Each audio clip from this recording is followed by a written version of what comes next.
The Siege of Cuddalore was a siege attempt by British troops against a combined French and Mysorean garrison in the fortress of Cuddalore in the Second Anglo-Mysore War and the Anglo-French War. The siege was ended by the preliminary peace between France and Britain. Siege. British troops under the command of James Stewart arrived outside Cuddalore on 7 June 1783. This army consisted of the 73rd and 78th Highlanders, and the 101st Regiment, with a considerable body of sepoys, and was subsequently reinforced by a detachment of 2 regiments of Hanoverian under Colonel Christoph August von Wangenheim. On 6 June, the army took up a position on sandy ground 2 miles distant from the garrison, with its right on the sea, and the left resting on the Bandypolum Hills, having a second line in reserve in the rear. The French and Mysoreans, commanded by Marquis de Bussy Castleknock, took up an intermediate position,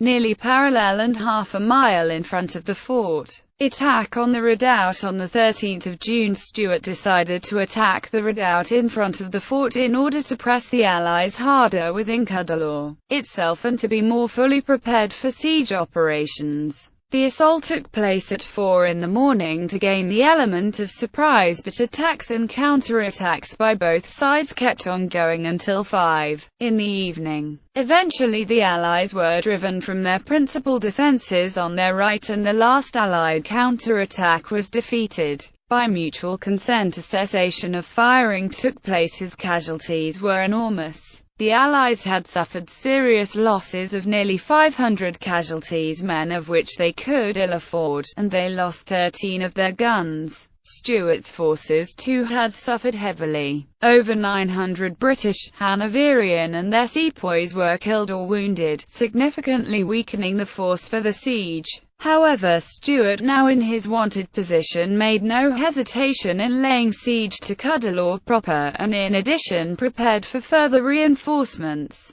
from the sea. Naval battle. Key naval support for the British was interrupted on the 20th by the arrival of a French fleet under the Bailly du Suffren, which met the British fleet in naval battle, and forced it to withdraw to Madras. Suffren, with this advantage, was able to land 2,400 soldiers, marines and sailors in support of de Bussy's garrison, resulting in nearly equal-sized forces. Repulse of the French sortie. De Bussy, with this additional reinforcements, had now enough men to launch a sortie on the British siege works. Stewart, aware of the newly arrived French reinforcements, prepared for a major attack. On 25 June the French made repeated sallies on the British lines. After making some progress initially, the French were not able to press home their advantage, and shortly afterwards Stewart was able to counter-attack and repel the remaining French assaults. De Bussy called off the attack after realizing no progress had been made at all and at heavy cost.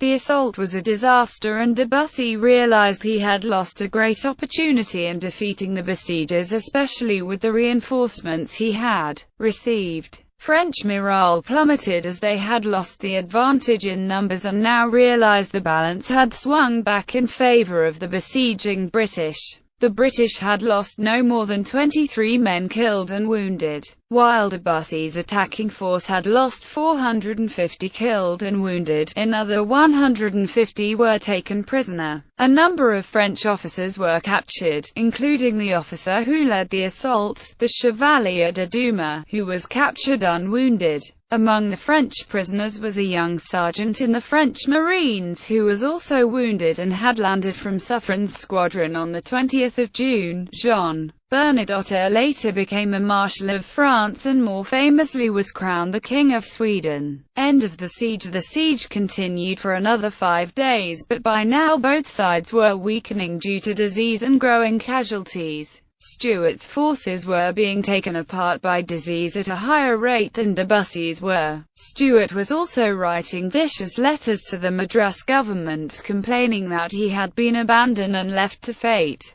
De Bussy, though, prepared for another attack, this time by a more circuitous route directed at the main camp of the British and Hanoverians. This, however, never materialized, as a British frigate arrived on the 30th of June with news of a preliminary peace between France and Britain. Aftermath: a cessation of hostilities, complicated by the fact that Mysore and Britain were still at war, was negotiated on the 2nd of July. In the Peace of Paris, Cuddalore was returned to Great Britain in exchange for Pondicherry and Mahé, two French territories that Great Britain had captured earlier in the war. Fighting continued between the British and Mysoreans until the Treaty of Mangalore was signed in March 1784.